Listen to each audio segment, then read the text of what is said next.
Fala pessoal, vamos prosseguir aqui o raciocínio desde ontem, que a gente tem estabelecido aí alguns eventos bem interessantes para que a gente consiga contextualizar os tempos do atual, os paradigmas que a gente vive e até mesmo de que males a gente sofre e quais os benefícios que a gente usufrui no nosso tempo. E tudo isso, é claro, né, no vídeo passado eu somente dei ali uma contextualização do que pode criar os novos artefatos tecnológicos, né? Afinal de contas, a gente mais falou sobre teorias, pesquisas, fundações de organizações e até mesmo de ideias que elas acabam tecendo ali um plano de fundo para o imaginário e disso alguns desenvolvimentos muito importantes surgem, né? Que desenvolvimentos são esses? Então vamos dar uma olhadinha aí, né? Para a gente estender ali a conceituação do contexto desse paradigma, né? Ou do conflito de paradigmas e até mesmo da sobreposição desses paradigmas, a gente vai chegar ali a dois marcos fundamentais na nossa história atual, né? O primeiro deles é o desenvolvimento do computador pessoal. Então não tem como falar precisamente, né, do tempo que a gente vive sem mencionar os artefatos que estão conosco ali o tempo inteiro, que são maneiras de administrar quase como uma segunda realidade na nossa vida, né? Os computadores eles fazem esse papel, eles administram aquilo que a gente chama de desktop, né? Então é uma área de trabalho secundária com o qual o homem ele consegue exercer funções abstratas e mais virtualizadas. No entanto, também muito mais direcionadas ao aspecto psíquico-mental, né? Então, a gente consegue ali realizar cálculos com maior precisão, utilizar a máquina como uma extensão da nossa própria inteligência, de modo a conseguir não só resultados para essas necessidades imediatas, como cálculos e até mesmo comunicação, que foi a intenção originária ali da geração dos celulares, né, por assim dizer, que depois se tornaram smartphones, integrando ali a capacidade dos computadores dentro desse objeto que seria portátil, né? Então a gente vê como essa administração de uma segunda área de trabalho, uma área de trabalho virtual, ela estende ali o processamento até psíquico do ser humano, faz com que ele desenvolva duas esferas, uma que ele trata da sua vida real e outra que ele trata na vida virtual ou a vida digital, né?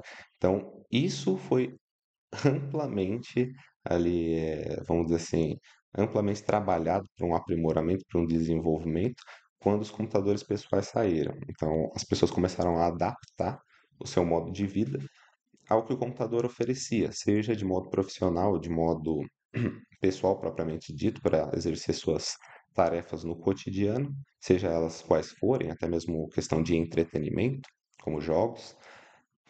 No entanto, também se foi utilizado para o âmbito profissional. Eu acredito que principalmente para o âmbito profissional, porque no começo ele não era tão dinâmico, então apresentava mais ali o que profissionais precisavam, que é o resultado de cálculos e até mesmo o acúmulo de registros específicos dentro de uma máquina que pudesse guardar. Lembrando também que é a substituição de sistemas físicos e armazenamento de registros. Então tem muitas coisas que estão mudando quando Steve Jobs e Steve Wozniak, dois Steves aí, dão para nós, né, colocam e jogam no mundo essa descoberta, né, do computador pessoal. E anos depois, o Steve Jobs ele é quem entrega também o computador portátil pessoal, um microcomputador que hoje é conhecido como smartphone, né? Então, o celular inteligente, né? Esse celular inteligente que, no final das contas, é um nanocomputador que a gente carrega nas nossas mãos e nos nossos bolsos todos os dias, né? Que a gente não tira ele de perto. Isso pode ter sido o marco mais fundamental, porque também apropriou, o uso dessa ideia de computador de uma forma mais diminuta, né? E a gente vai ver que os computadores eles vão diminuindo não particularmente o tamanho, né? A gente vê que as telas ainda são grandes. No entanto, os chips internos eles acabam ficando mais compactos. E isso faz com que muitos avanços na tecnologia surjam, porque se um dispositivo ele é compacto, outros podem se acrescentar a ele, melhorando ali a capacidade, o processamento. Então, o desenvolvimento dos computadores foi torná-lo menor e distribuí-lo comercialmente a todos, né? O uso do computador pessoal não somente muda a esfera da tecnologia, mas da psique humana. Então, ele vai alterar para nós o próprio comportamento do ser humano daí para frente, né? Como ele leva a sua vida. E um tempinho depois, a gente vê um outro evento igualmente espantoso, de tanta, vamos dizer assim, de um uso tão propriamente específico das tecnologias que acabaram de ser criadas e também dos conceitos quânticos que no mesmo século tinham sido descobertos, né? Então não demorou muito tempo para que todas essas coisas ocorressem e a gente vê que com um sujeito chamado Tim Berners-Lee, né?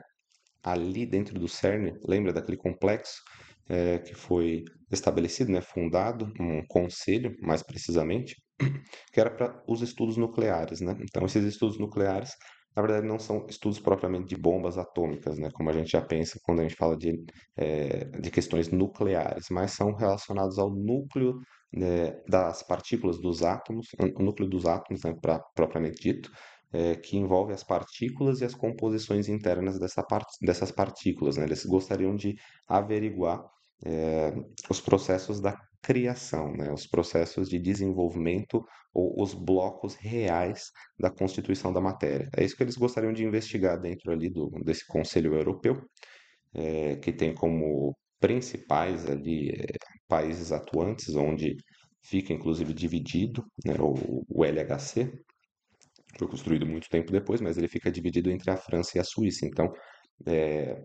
são os dois países mais ativos, no entanto, tem ali um conselho de países que participam dentro dessas pesquisas e muitos pesquisadores podem vir de todos os lugares do mundo, né, para atuar ali dentro. Dentro desse lugar acontecem coisas bem bizarras, né, como coisas que não são somente no âmbito científico, então eles performanceiam algumas coisas ali, tem, tem uma estátua questionável ali no complexo também. Tudo isso não é muito averiguado, até porque o próprio fato deles se manterem numa pose cientificista de esterilidade com relação a crenças ou a certas tendências que eh, hoje a academia científica vê como algo que prejudica a percepção, né?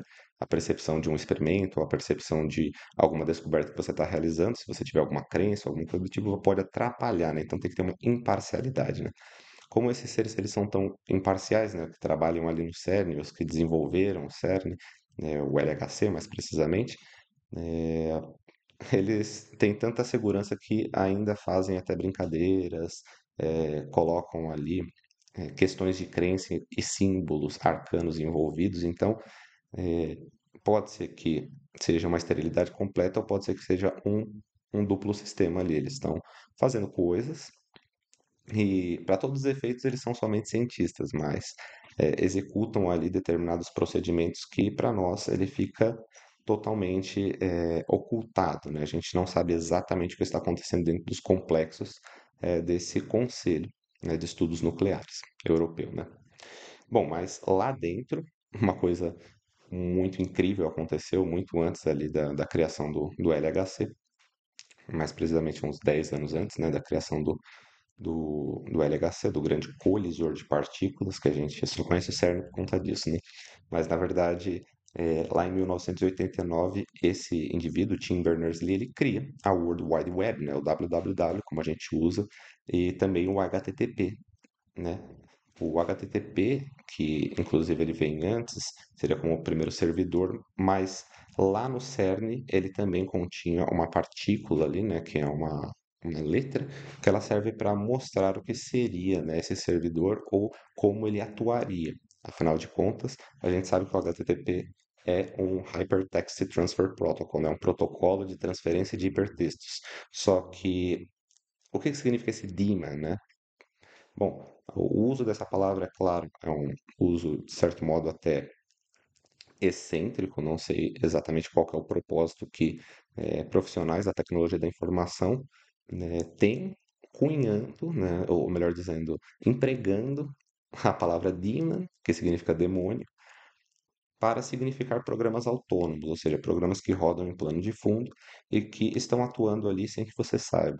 Então, isso é um tanto curioso, né? A aplicação dos termos, mesmo descaracterizando em si os seus sentidos etimológicos, né?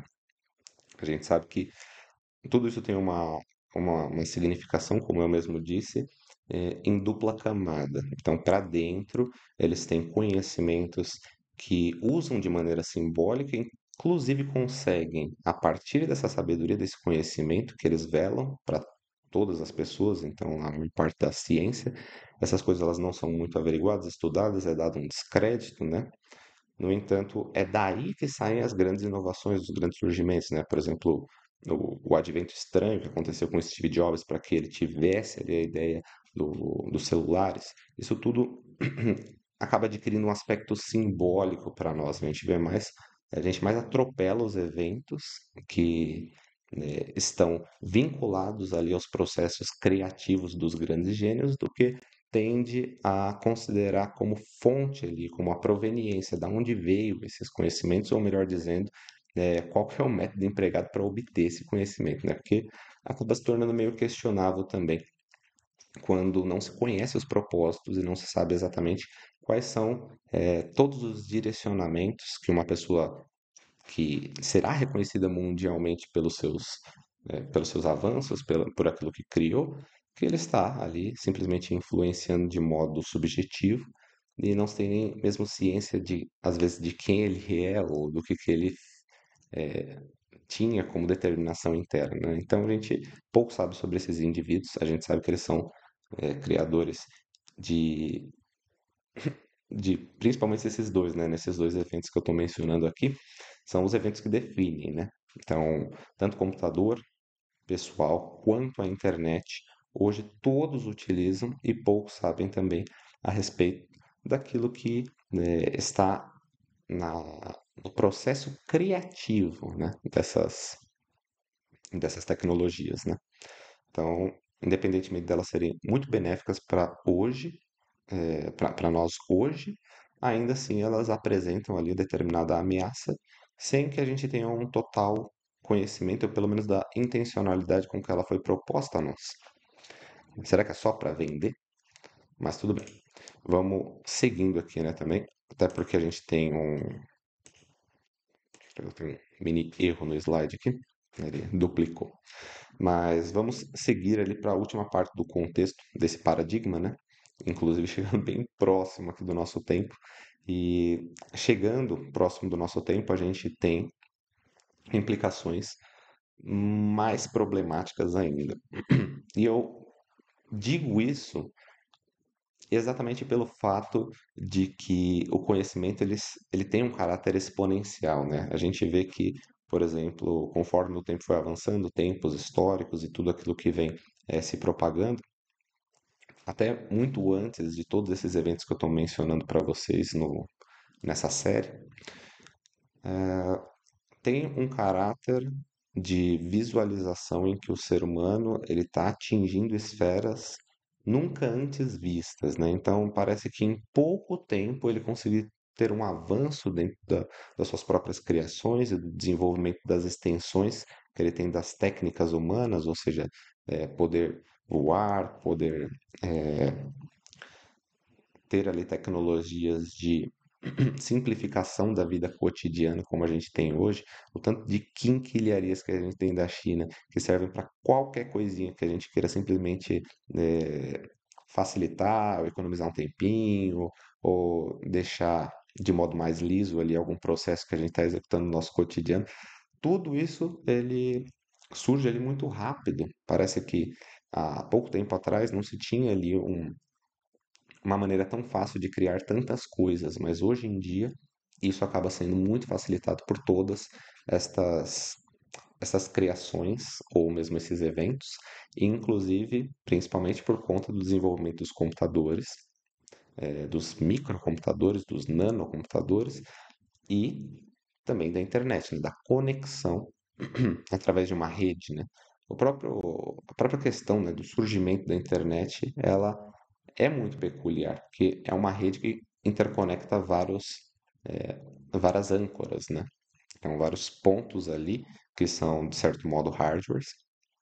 Eles têm o seu arcabouço, seu esqueleto ali físico preso na realidade que a gente vive. No entanto, eles compartilham algo em comum, o mesmo é, tecido ou manto de informações no qual às vezes é acessível e às vezes não. E facilmente é acessado por quem tem ali a liberdade de acesso aos códigos também, de onde está fluindo essa rede. Então, a gente sabe que, por exemplo, a internet ela é pouco segura, de certo modo, no momento do seu surgimento. Tem muitos problemas, tem muitos modos de se invadir os sistemas ali, e conforme vai avançando o tempo, que até já disse, né, mais ou menos ali até o John McCarthy, ele já estava estudando, né, aquele que cunhou o termo inteligência artificial, que desenvolveu a primeira linguagem de programação para essa inteligência artificial, ele estava ali também já raciocinando em termos do que seria o conceito de nuvem.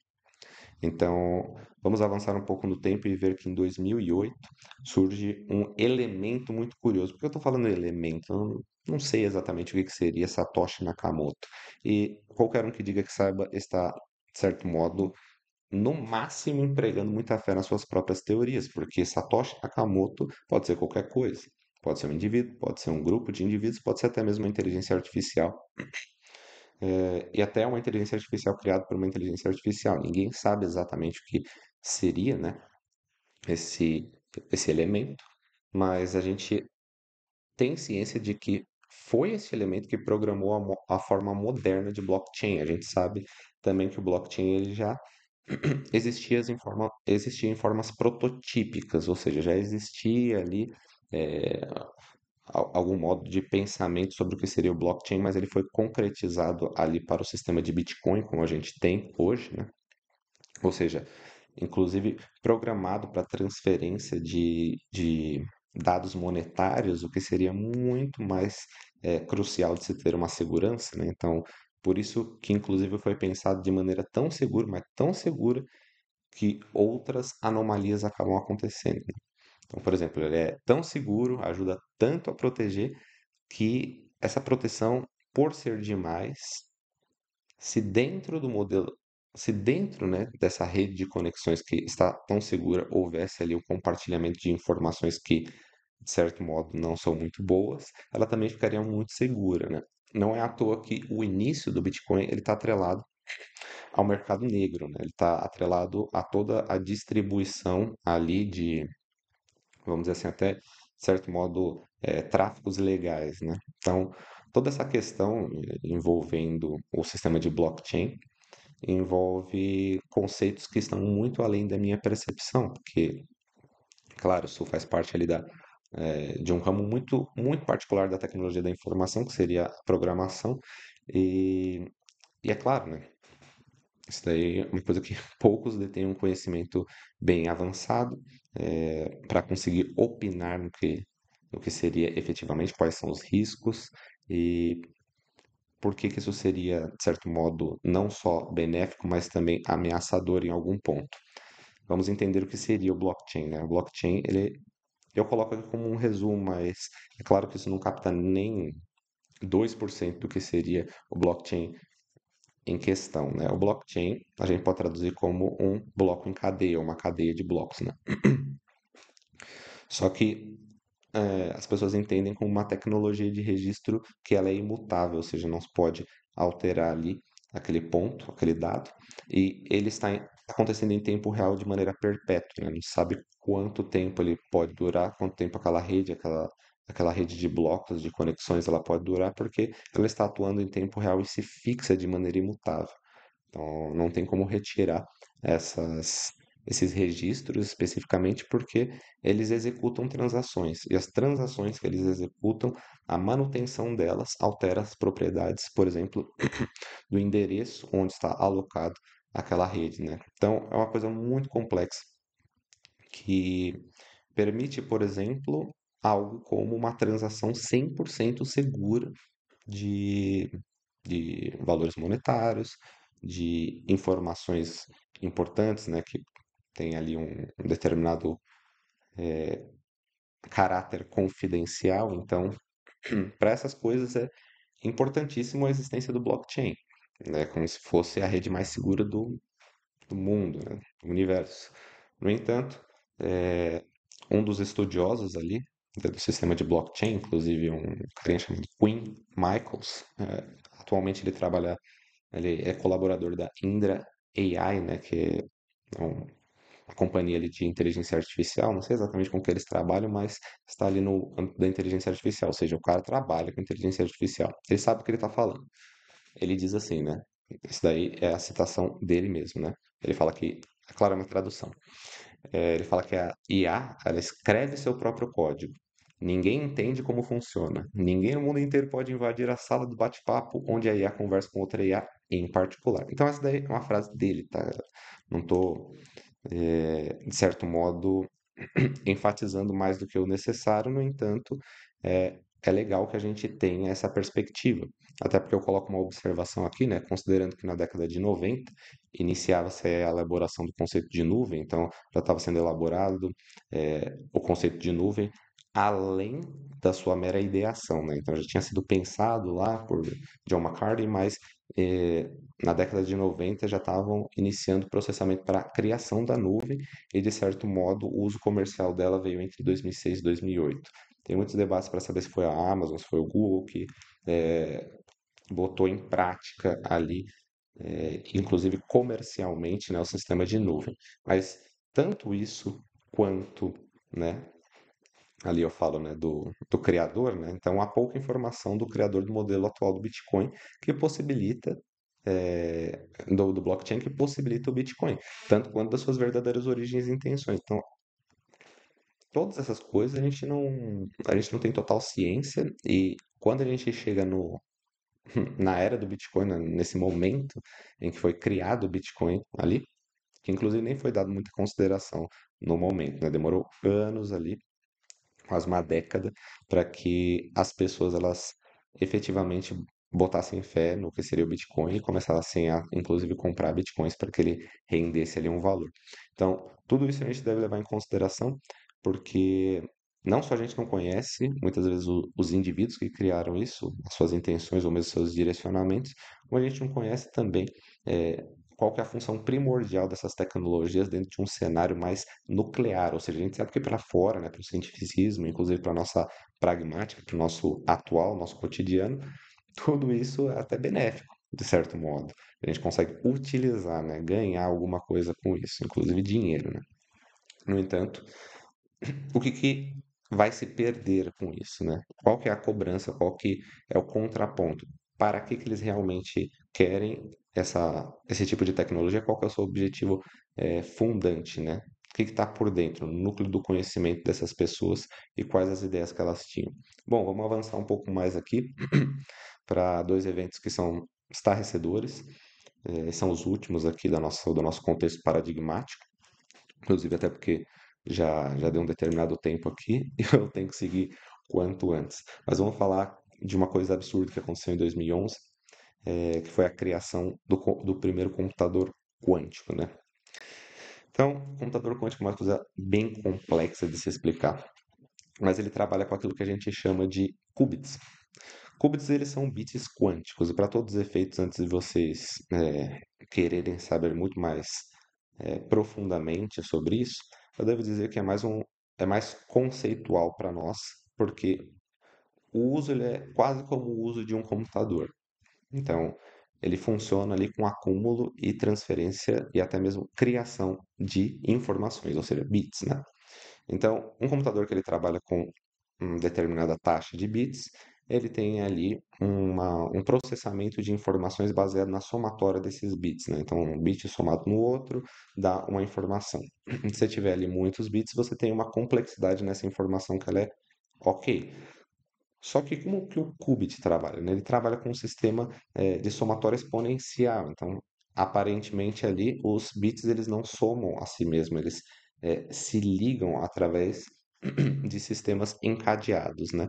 E se tiver dois, ele funciona de maneira bem simples, né? Mas a partir de três, de 3, 4 qubits, ele já começa a rodar um processo completamente diferente. Para você ter uma noção, 45 qubits dá aproximadamente, é claro, né, um pouco mais, mas eu não lembro o número exato, mas são mais ou menos 35 trilhões de bits.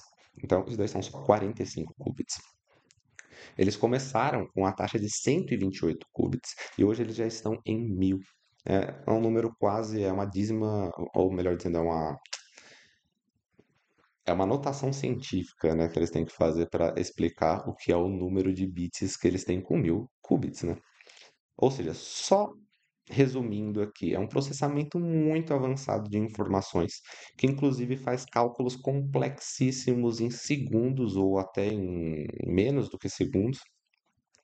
No entanto, o que é esse computador de fato? Ele é um chip, é um microchip, um chip pequenininho, diminuto, que ele aquece numa temperatura tão elevada que ele precisa de um, sabe, com mais ou menos uma caixa do tamanho de uma sala, cheia de sistemas de resfriamento ali para que esse chip ele não sobrecarregue e, no caso, seja danificado, né? Então a gente precisa ali de uma conservação desse chip, porque o importante é o chip. E nesse chip é um nanochip, né? Ele contém uma escala muito microscópica ali de componentes, e é isso que dá para ele essa eficiência, né? Então eles conseguiram desenvolver tecnologias que a gente nem compreende na sua totalidade, mas elas são nanotecnologias, né? Então é para onde a gente está caminhando. O D-Wave, quando ele surgiu, ele era o primeiro modelo disso, mas hoje ele já está muito mais avançado do que o primeiro modelo. E a gente deve, né, à criação do D-Wave, né, dois autores ali, né,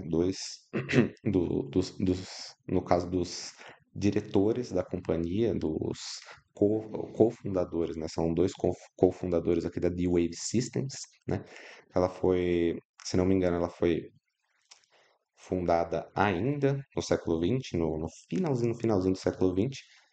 No entanto, demorou ali uns anos, pode ter sido em 99, acredito, ou por aí aproximadamente.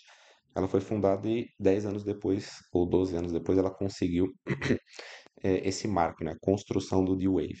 Então, o principal representante é o Jordi Rose, né? Ele faz conferências e fica falando sobre o D-Wave por aí. Inclusive, também ele é um dos, talvez até o principal cérebro, né, em toda a criação.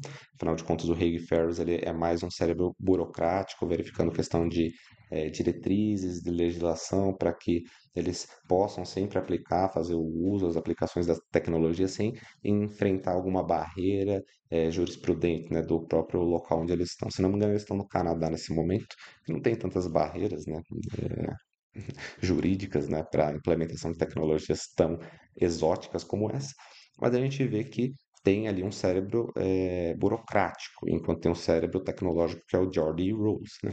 Ele também fala de maneira muito acalorada, animosa, sobre o próprio D-Wave nas conferências e a maneira como ele fala, inclusive, passa algumas percepções estranhas. Ele informa que não somente que é a intenção primordial, né, da criação do D-Wave, que é a realização de cálculos muito complexos, não somente isso seria para eles a consequência do D-Wave, né? Ou seja, ele realmente executa isso, mas ele executa outras coisas também, né? Então, de acordo com ele, é capaz de alterar as regras visíveis da realidade, né? Ou seja, a mecânica clássica perto desse computador aí, ela nem sequer existe, né? Do quão extraordinário ele é. Para você ter uma noção, o Jordi Rose menciona como se fosse estar do lado, nas palavras dele, do lado de um deus antigo. Então isso significa que pode ter questões muito mais enigmáticas envolvendo ali o próprio D-Wave em questão, o computador quântico, e como ele opera, né? Ele pode levar em muito aquilo que a gente conhece como teleporte quântico, e sabe-se lá quais são os seus usos finais, principalmente quando ele atingir uma quantidade de qubits que seja. Na verdade, a gente nem sabe o que pode ser feito com 1000 qubits, né? Mas vamos avançando. 2015, então, 2015 aconteceu ali último marco que eu pretendo ressaltar aqui, né, nessa série, que seria a criação do robô Sofia, né? Poucas pessoas sabem mais aprofundadamente sobre esse assunto, até porque ele é simplesmente mostrado para nós uma vez no jornal e a gente vê e fala assim, ó, legal e tal, mas não vamos levar tão a sério porque deve ser uma coisa meio estéril, não tem muita importância. Mas um cara chamado David Hanson, né? Ele também é se não me engano, ele é o fundador, o dono da indústria ali, que criou o robô Sofia.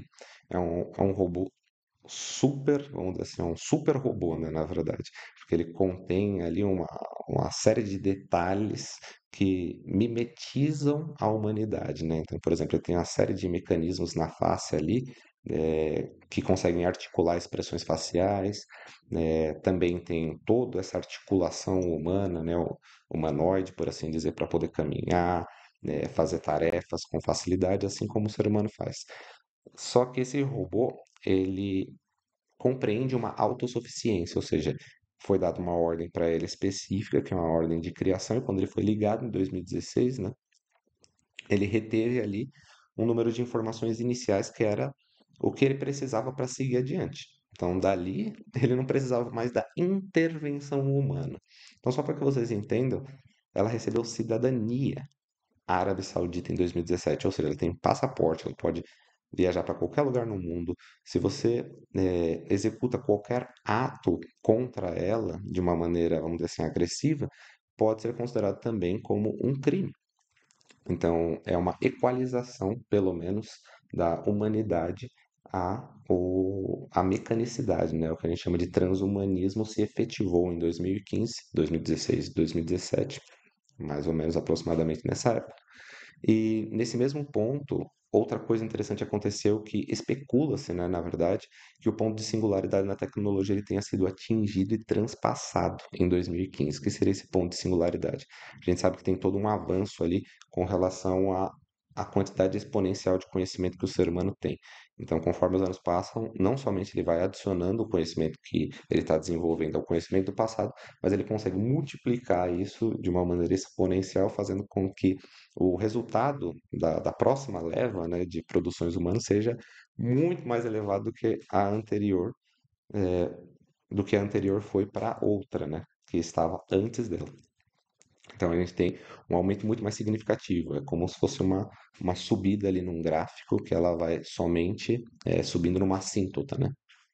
Subindo, subindo, subindo, subindo e nunca atinge um fim. No entanto, esse ponto de singularidade ele pode ser considerado também como a libertação da máquina do próprio ser humano.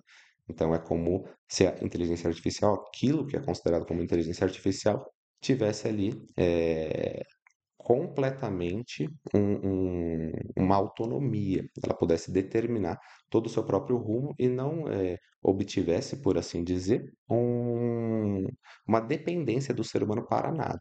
Então ela consegue, inclusive, criar novas próprias tecnologias com o seu próprio direcionamento interno, sabe? Ela tem ali todos os algoritmos e ela pode utilizar disso, inclusive, de outras coisas que a gente não conhece ainda, né? Bom, mas acredito que para esse vídeo seja isso, né? A gente tratou até do final do paradigma aqui, então todos esses eventos eles vão garantir para nós algum certo tipo de discussão. Vamos ver isso aí no próximo vídeo. Então fiquem atentos e até mais.